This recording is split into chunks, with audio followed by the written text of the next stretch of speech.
Hey guys, this is Skyforce95 here. I'm reviewing a pretty cool Bluetooth speaker here. This is by Ivation, and the big selling point of this is that you can actually mount this to the handlebars on your bike so you can listen to your tunes while you're biking. It does come with several different accessories, including many different color slipcovers and also the associated mounting bands. If you want to see everything that comes in the box, make sure you check out my unboxing video. The link will be in the description and also at the end of this video. So it's this tiny cylindrical speaker. It's a little bit shorter than my iPhone SE, as you can see here. So it's not going to produce a whole lot of volume, but it does provide enough sound that you can hear it yourself when you're riding, and if there's a little bit of wind blowing, you can still hear it. So it's not really meant to be played, to blast music through the streets when you're riding, but it's nice to have a little bit of music that you can play without obstructing your ears as you would if you had to wear earphones. So the way that you strap this onto your handlebar is with these silicone bands. It has a little groove here so that it'll fit in with the cylindrical curvature of the speaker, and then you just go ahead and loop the ends around it and hook it around your handlebars to mount it.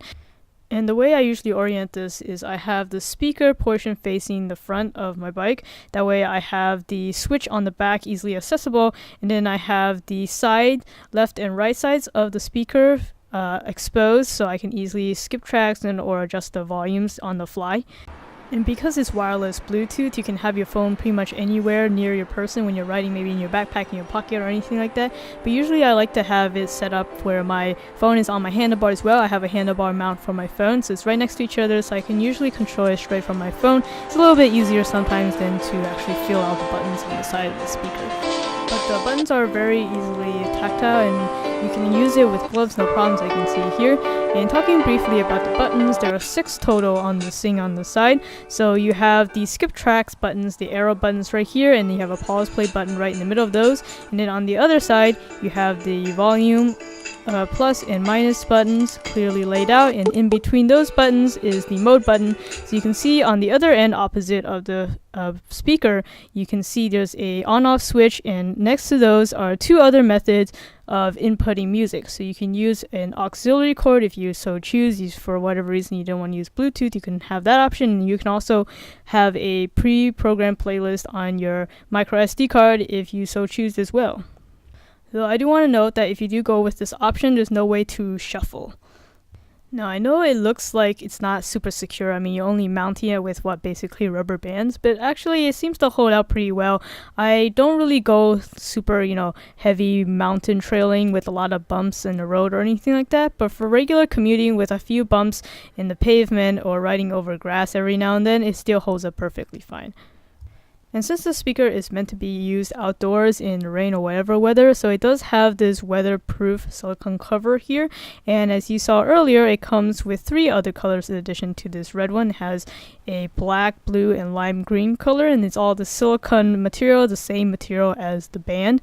And if you wanted to switch them out, you can. It's a little bit of work, but it's not impossible. Taking it off, you just need to pull it over the front of the speaker and then push down until you finally get it off. Putting it back on is a little bit more tricky because you have to make sure that the cutouts line up with the switch and all the ports. So what I do is I try to line up the cutouts as best as I can up front, and then as I gradually push the cover back onto the speaker, I make little slight adjustments every now and then. That way, when the cover is fully on, the ports should line up perfectly. So I think this is a pretty unique product. Of course, there are a lot of Bluetooth speakers in this price range, probably sound even better for the money, but the fact that you can mount this on your bike really sets this thing apart from other Bluetooth speakers. But if I had to nitpick about one thing about the speaker, it would be this annoying loud sound. Bluetooth enabled. Connected. Whenever I turn on the Bluetooth speaker. But other than that, I highly recommend this product. Go ahead and check it out. The link will be in the description.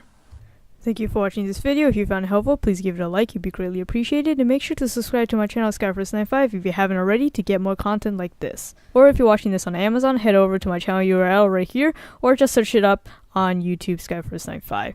There you'll see a bunch of my product reviews and unboxings. Feel free to browse, or if you want to search for something specific, just hit that search field. That'll do it for this video. This is Skyforce95. Thanks for watching.